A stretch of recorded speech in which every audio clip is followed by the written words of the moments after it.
estamos en ese debate en Vez Cable Televisión con los doctores Raúl Chanamé Orbe y Eugenio Medina. En esta parte vamos a analizar los planteamientos de carácter económico del mensaje del presidente del Consejo de Ministros. ¿Qué anuncios importantes hizo de carácter económico? ¿No? ¿Cuál ha sido la reacción de los empresarios, por ejemplo? Yo particularmente estoy gratamente sorprendido por un planteamiento que lo hizo Alan García en la campaña en 2006, que es un impuesto a las sobreutilidades a las empresas mineras, y que sin embargo significó una pasada de sombrero, ¿no es cierto?, que acumulativamente ha significado la séptima parte de lo que va a significar los ingresos que va a producir ese impuesto o denominado impuesto a las sobreutilidades por parte de este gobierno. ¿Qué opinas, Raúl? Bueno, yo creo que es un tema político de negociación importante que debe usarse efectivamente en estos programas sociales. Pero creo que esto está sujeto al precio de los minerales a nivel internacional y está sujeto a la propia productividad minera. Y aquí venimos al otro tema. Un Estado solo puede negociar en la medida en que la empresa crece. Pero si la empresa quiebra, ¿qué vas a negociar? Y acá se demuestra que el presidente Humala está haciendo una concesión pues al mercado. Le está haciendo una concesión al mercado importante. Y los mineros tampoco no son tontos, ¿no? Y están actuando en esa lógica. Lo que ocurre es que existe expectativa de que esto se mantenga.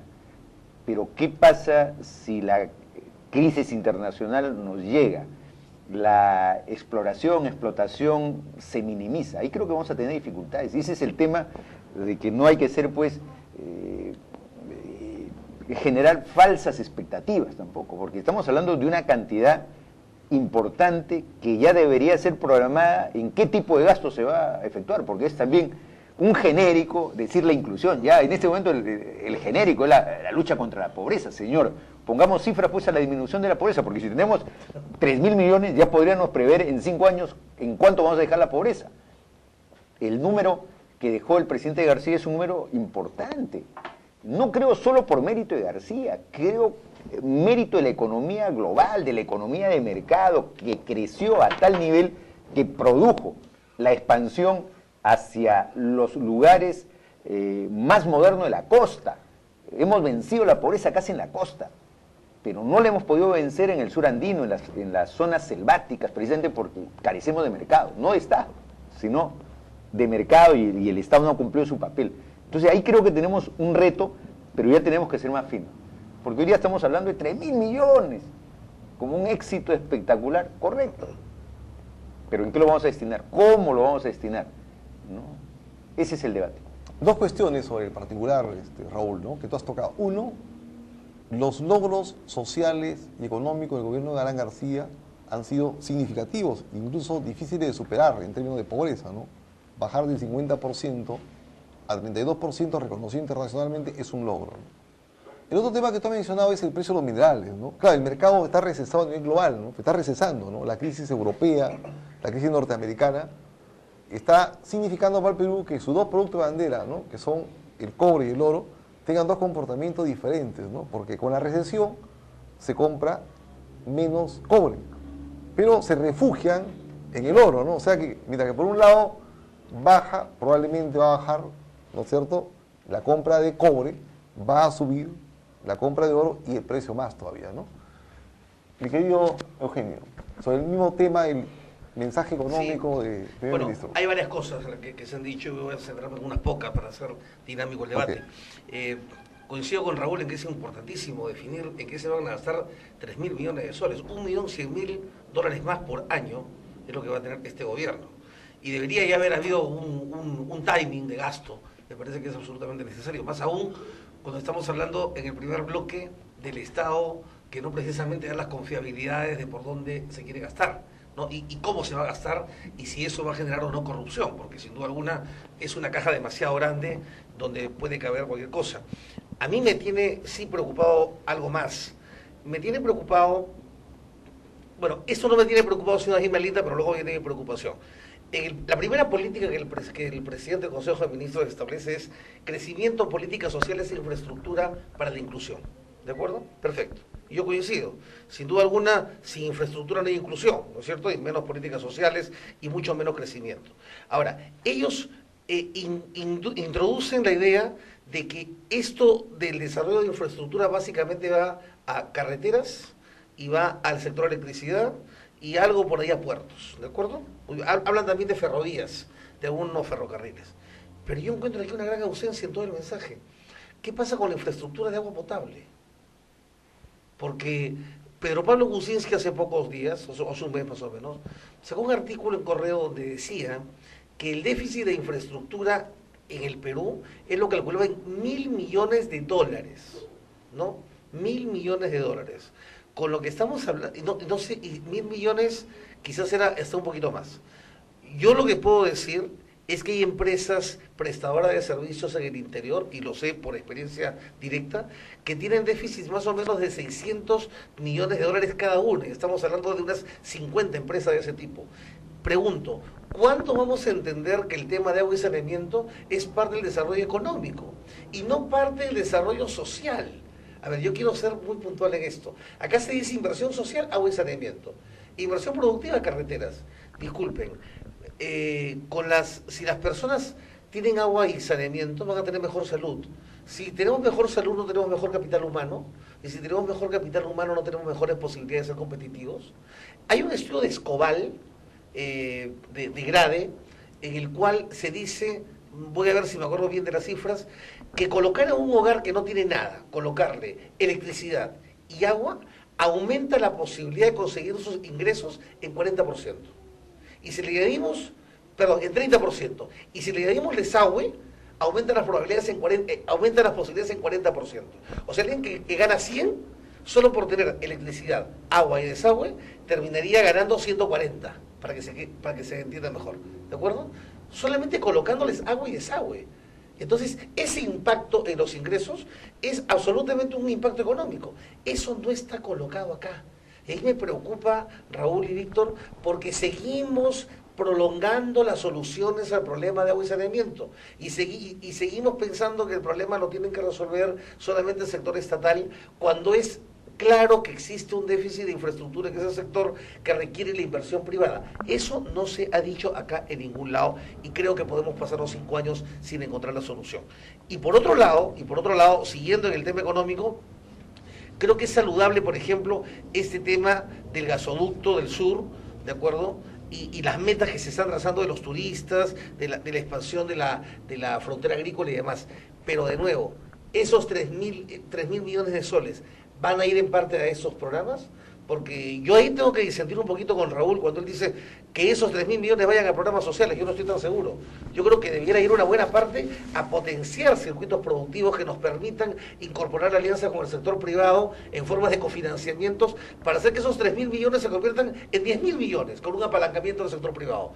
Esa es una manera inteligente de hacerlo. Ahora, están los cuadros y están esas ideas en la mentalidad de las personas que van a implementar ese gasto. Ahí me parece que ojalá que Curburneo, que parece que va a ser el que maneja el Ministerio de la Inclusión, tendría que incorporar a personas que lo vieran con esta visión financiera de este problema. Está bien que discrepemos. En ese debate no podemos coincidir plenamente, absolutamente en todo, al contrario, ¿no? Además, la discrepancia enriquece el programa precisamente, ¿no? Acá hay unas cuestiones básicas. Primero, creo que hay una cuestión de cifras que hay que precisar o acercarnos más o menos, ¿no? Hasta hace pocos meses, los empresarios organizados en una entidad que tiene que ver con el tema de la infraestructura estimaba el déficit de infraestructura del país, ¿no es cierto? O sea, todo lo que es carreteras, comunicaciones, agua, desagüe, luz, etcétera, estimaban alrededor de $40.000 millones, ¿no? Creo que Pedro Pablo Kuczynski, si habla de 1.000 millones, de repente había un error por ahí, pero era más o menos entre 38.000 millones a 40.000 millones de dólares. Es el déficit del país. De infraestructura. De infraestructura solamente, claro, en general. Claro, ¿no? O sea, pero eso implica pues que necesitamos 3 aeropuertos internacionales, necesitamos 4 puertos internacionales, una carretera que se ha dejado de debatir. Y yo creo que fue una de las mejores propuestas que hubo en la campaña. O sea, nos falta la Panamericana de los Andes. La longitudinal, nos falta eso. Eso es un tema de Estado. Pero también la Panamericana, déjame decir, la Panamericana de la costa, por ejemplo, de Lima a Tumbes tiene que ser de doble vía. Claro. Estamos Es atrasadísimos. autopista. Claro, o sea, solamente una pequeña parte de autopista, pero Claro, pero tú viajas ese- a Piura, yo también, a Chiclayo, es terrible. ese déficit de 40.000 millones de dólares tiene que cumplirlo por lo menos 3 gobiernos. O sea, tienen que haber políticas de Estado en función de esas metas y dejarnos pues de debate subalterno. Bueno, permíteme que estarse en la conversación. De eso se trata, eso se Gran trata. parte del déficit de infraestructura está en esta ciudad. O sea, yo sinceramente en algunas conferencias lo he dicho, es necesario para el cono norte de Lima ya pensar en una autopista aérea, porque el acceso norte de Lima es una avenida. O sea, es la única carretera en la cual tienes un peaje y a 200 metros, como en el caso de Puente Piedra, pagas te detienes en un semáforo. O sea, eso es inviable en cualquier país del mundo, ¿no? Entonces, ¿qué quiero decir? Ni qué decir el metro de Lima. Lo que tendríamos que hacer en Lima con autopistas subterráneas, como pasa en Santiago de Chile o pasa en México con autopistas aéreas. O sea, hay un gran déficit de infraestructura en la propia ciudad de Lima, que por supuesto esta administración no lo está abordando y más bien lo que quieren hacer es echar la vía expresa para colocar ahí playas de estacionamiento, cuando el segundo piso de la vía expresa podría ser utilizado para una vía de transporte Vía rápida, segregada, ¿no? una vía rápida, que de repente hasta podría ser con peaje y hasta podría ser adjudicada al sector privado en explotación por 20 o 30 años.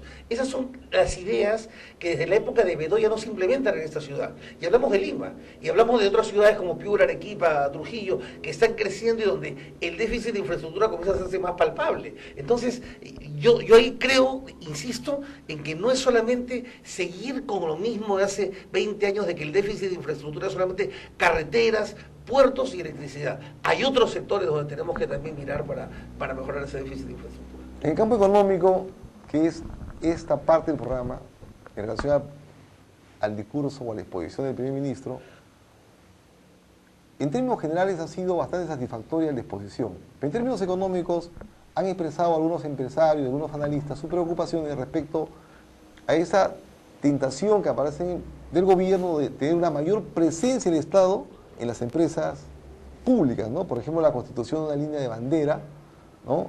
El tema de los puertos, retroceder en el caso de Napu, ¿no? Y crear, por ejemplo, un ferrocarril, ¿no? estatal. ¿Qué piensas de eso? Y yo creo que esa es la tentación pues estatista y para algunos la tentación populista, ¿no? La tentación de que el Estado podría resolver el tema de déficit de líneas aéreas en el Perú.